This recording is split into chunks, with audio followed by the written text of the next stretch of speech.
урматтуу туугандар, адеп ахлактын эң чоң даражасы бул тилден башталат экен. Качан тилдер оңолот? Хадиси кудусиде Аллах Таала айтат: "Ябна Адам, ла ятумму динука ва иманука, ма лам ястаким лисанука." О адам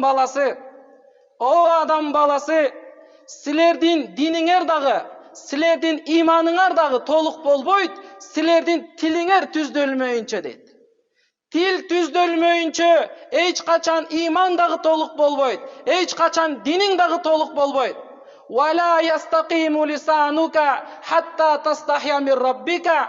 Силердин тилиңер түздөлбөйт, оңолбойт, силер өзүңөрдүн Роббиңерден уялмайынча деди. Качан биз чындап эле Аллахтан уялсак, Аллах көрүп турган зат, Аллах угуп турган зат, Аллахтын астында күн түн деген жок. Аллахтын астында убакытка дагы муктаж эмес, орунга дагы муктаж эмес. Аллахтан чындап уяла турган болсок, Аллах сиз менен бизди жоктон бар кылып жараткан, ар бир нерсебизди көрүп турган, ар бир сөзүбүздү угуп турган заттан уялган болсок, ошондо тилибиз оңолуп жакшы сөздөр сүйлөйт экен.